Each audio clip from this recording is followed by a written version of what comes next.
Est-ce que vous êtes plus intelligent qu'Albert Einstein? Est-ce que vous êtes plus intelligent que le philosophe Ernst Cassirer? Est-ce que vous êtes plus intelligent que la politologue Hannah Arendt? Est-ce que vous êtes plus intelligent que le grand psychanalyste Freud?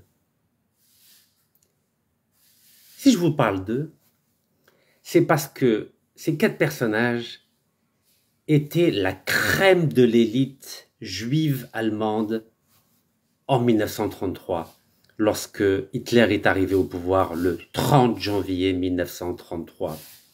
Vous connaissez tous Einstein, le grand physicien Einstein, la théorie de la relativité, un des pères de la bombe atomique. Einstein, écoutez-moi bien, le jour même où Hitler est arrivé au pouvoir, c'est-à-dire le 30 janvier 1933, il a pris ses valises et il est parti. Le jour même, vous savez ce que ça veut dire le jour même?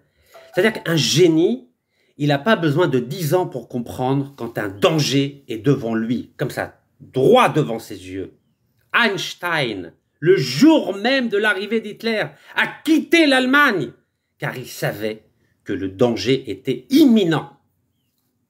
Vous savez ce qu'il a fait Einstein? Il est parti aux États-Unis, et 115 jours plus tard, le 26 mai 1933, il a repris le bateau des États-Unis vers la Belgique, il a remis à l'ambassade d'Allemagne son passeport allemand, et il a renoncé à sa nationalité allemande.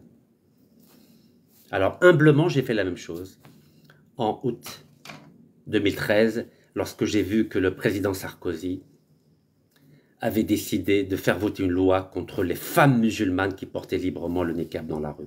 J'ai compris tout de suite que le danger était imminent en France. Ça a mis 11 ans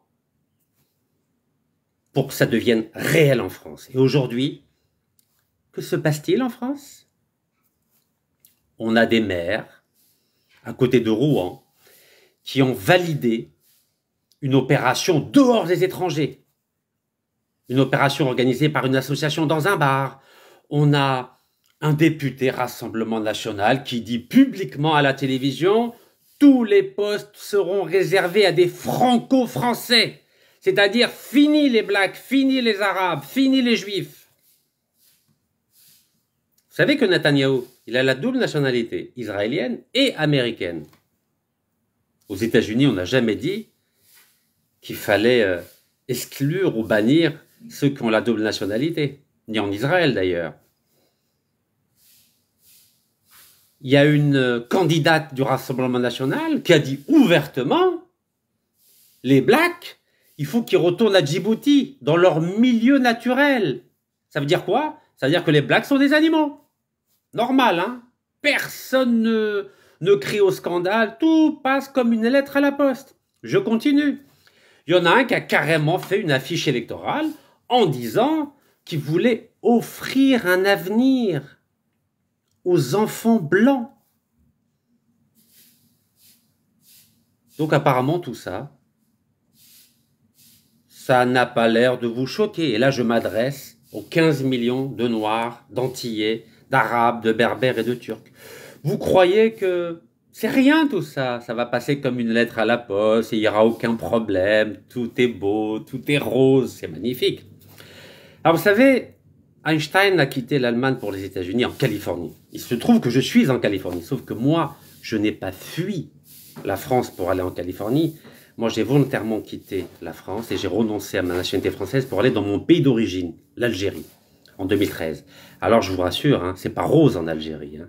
L'herbe n'est pas plus verte, mais au moins, je me suis dit que je vais essayer de contribuer à installer la démocratie dans le pays de mes parents. C'est vrai que ça m'a coûté 4 prisons, mais j'assume. Ça m'a coûté aussi une 5e prison en France et j'assume.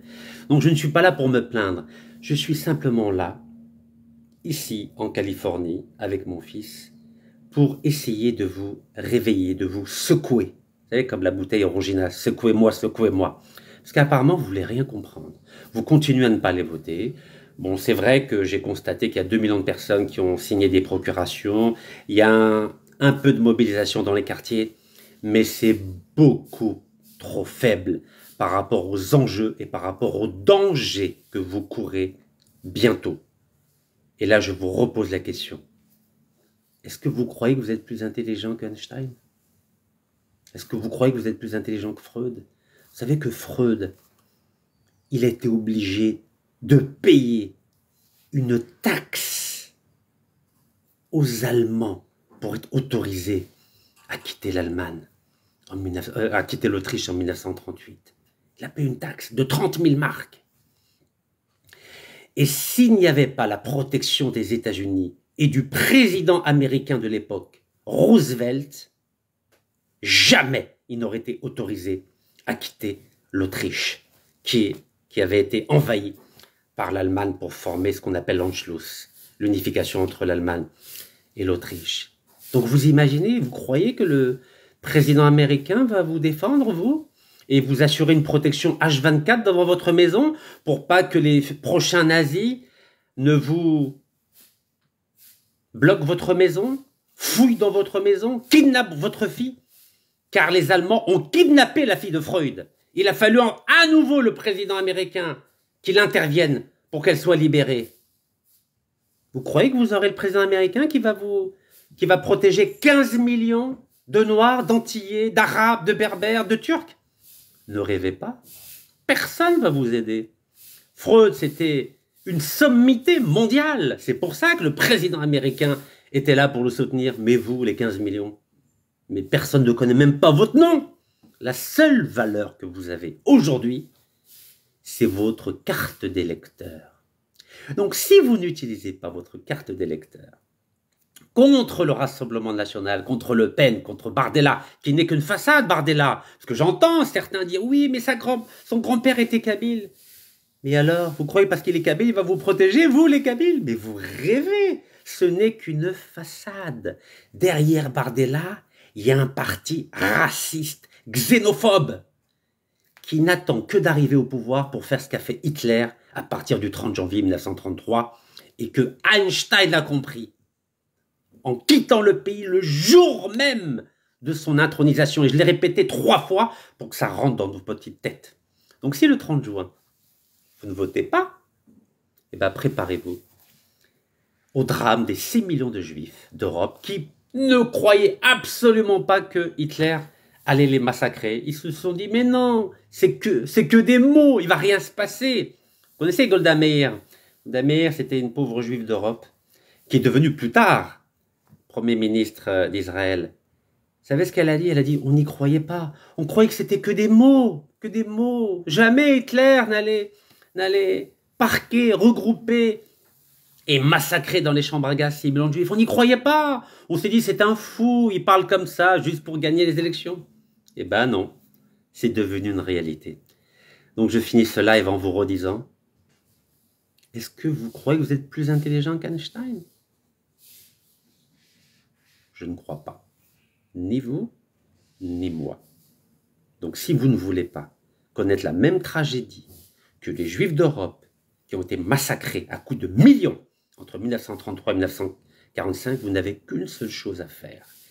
C'est de sortir de la poussière votre carte d'électeur et au lieu d'aller dans un kebab dimanche 30 juin, vous allez passer 5 minutes dans un bureau de vote et vous allez voter contre tous les partis d'extrême droite, c'est-à-dire Rassemblement national et les républicains de Ciotti qui a signé une alliance avec le diable. Voilà, bon courage et à très bientôt, Inch'Allah.